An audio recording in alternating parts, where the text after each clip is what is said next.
अस्सलामु अलैकुम वरहमतुल्लाहि वबरकातुहू नहमदुहु व नुसल्ली अला रसूलिन करीम रब्बि इश्रह ली सदरी व यस्सिर ली अमरी वहलुल उक़दतम मिन लिसानी यफ़क़हू क़ौली रब्बी ज़िदनी इल्मा रब्बना ज़िदना इल्मा व फ़हमा व तफ़क़्क़ा वल्हिक़ना बिस्सालिहीन आमीन या रब्बल आलमीन।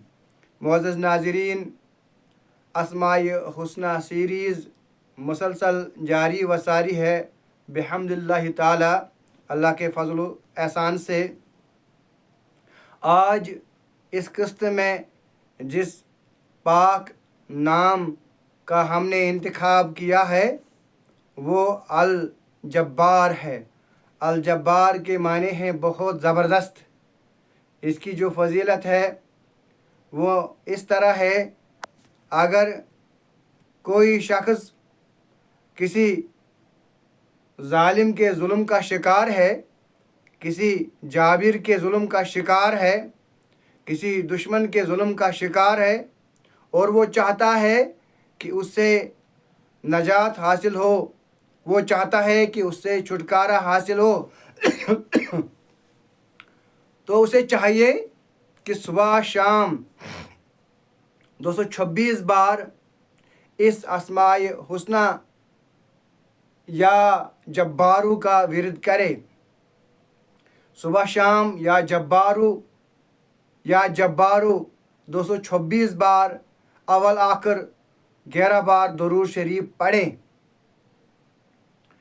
ये जो अमल है ये उलमाए किराम बुज़ुर्गान दीन ने हमें तालीम फरमाई है।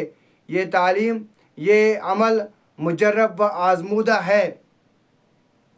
जब कोई पिछले ज़माने में कोई बादशाह किसी मुहिम जोई का आगाज़ करता था तो इस अमल को करता था, इस अस्माए मुबारक का विरद करता था, जिसकी बदौलत उस मुहिम जोई में उसको फ़तह नसीब होती थी। वो जब चाहता था किसी मुल्क पर चढ़ाई करे तो उससे पहले इस मुबारक का विरद करता था, फिर अल्लाह के फजल से वो उस मुल्क पर गालिब आ जाता था अगर वो हक पर होता था। और जब एक बादशाह पड़े तो उसकी रैयत उसके ताबे हो जाएगी अगर वो हक पर होगा, अगर वो आदिल बादशाह होगा। इसी तरह अगर रैयत पड़े उसका बादशाह जालिम हो तो वो फर्मा बरदार हो जाए या अल्लाह तबारक व ताला दूसरा कोई बादशाह उन्हें अता करे। इसी तरह जब मुसलमान किसी तकलीफ़ में हो, किसी जुल्म में हो, किसी जबर में हो, तो अगर इस अस्माई मुबारक का विरद करें तो अल्लाह सुब्हान व ताला इनको उस मुसीबत से छुटकारा दिलाएगा। तो ये इस्म इस तरह पढ़ना है, या जब्बारू या कहारू, या जब्बारू या कहारू। मजलूम मुसलमान हो या दुश्मन, चाहे जिन्नों में से हो, दुश्मन चाहे इंसानों में से हो, जो या जब्बारू या कहारू का विरद करे, अल्लाह सुब्हाना व ताला उसको दुश्मनों के शर से महफूज रखेगा, उसको जब्बारों के जुल्म से महफूज रखेगा, उसको जालिमों के जुल्म से महफूज रखेगा। अगर कोई कैद में हो, अगर कोई मजलूम हो तो उसे चाहे या जब्बारू या कहारू का विरद करे। अल्लाह सुब्हाना व ताला इसके दुश्मन को नेस्त नाबूद कर देगा, उसके दुश्मन को हलाक कर देगा, उसके दुश्मन को बर्बाद कर देगा जो इस अस्माए हुस्ना के अमल का विरद जारी रखे। तो बुज़ुर्गान दीन औलिया कामिलीन ने हमें एक नमाज सिखला दी है। उस नमाज का नाम नमाज कायदे साइफ है। ये मक़ूर आदा के लिए पढ़ी जाती है। मुजर्रब अमल है, आज़मूदा अमल है। इससे दुश्मन हलाक हो जाता है, इससे दुश्मन बर्बाद हो जाता है, इससे दुश्मन कमज़ोर हो जाता है, दुश्मन चाहे जिन हो या इंसान हो। मगर एक शर्त है इसमें, ये अमल हक, जो इंसान हक पर हो वही ये अमल करे। नाहक ये अमल जो नाहक हो उसे ये अमल करना नहीं चाहिए, वरना इसका उल्टा असर हो जाएगा। اگر کوئی حق پر ہو، مظلوم ہو، کسی کا کوئی مظلوم ہو، اس کا حق دبائے گئے تو وہی یہ عمل کر سکتا ہے۔ اگر کوئی ظالم خود ہو پھر یہ عمل کرے تو اس کا اثر اس پر ہو جائے گا۔ عمل یہ ہے کہ نماز 2 رکعت ادا کرنی ہے۔ سورہ فاتحہ کے بعد آپ سورہ فیل پڑھنی ہے۔ سورہ فاتحہ کے بعد سورۃ الفیل پڑھنی ہے 39 بار، 1 رکعت۔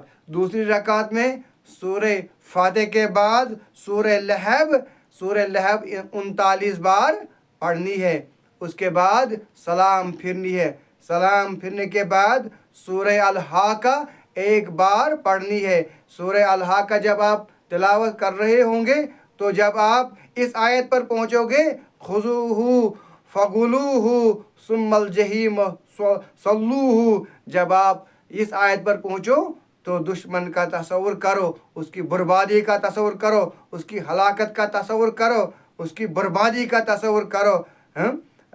یا اللہ اس دشمن کو برباد کر دے، اس دشمن کو ہلاک کر دے، جو دین کا دشمن ہو، جو مسلمانوں کا دشمن ہو، جو مظلوم انسانوں کا دشمن ہو، جو انسانیت کا دشمن ہو، اس کو ہلاک کر دے۔ اور اس کے بعد جب یہ تلاوت کر چکے آپ، اس کے بعد آپ دعا مانگو۔ دعا میں اللہم شتت شملہم، اللہم شتت شملہم وخرب دیارہم وفرق جمعہم پڑھا کرو۔ پھر یہ آیت پڑھا کرو 7 بار، فَقُطِعَ دَابِرُ الْقَوْمِ الَّذِينَ ظَلَمُوا وَالْحَمْدُ لِلَّهِ رَبِّ الْعَالَمِينَ، فَقُطِعَ دَابِرُ الْقَوْمِ الَّذِينَ ظَلَمُوا وَالْحَمْدُ لِلَّهِ رَبِّ الْعَالَمِينَ۔ یہ 7 بار یہ آیت پڑھیں۔ اس کے بعد اس یا جبارو یا قہارو کا ورد 100 بار پڑھیں۔ ایک تسبیح مکمل کریں، ایک تسبیح یعنی 100 بار یہ تسبیح پڑھیں۔ اللہ سبحانہ و تعالیٰ اس کی برکت سے آپ کے دشمن کو ہلاک کر دے گا، برباد کر دے گا، نیست و نابود کر دے گا، مگر اگر آپ حق پر ہوں گے۔ ربنا تقبل منا انک انت السمیع العلیم۔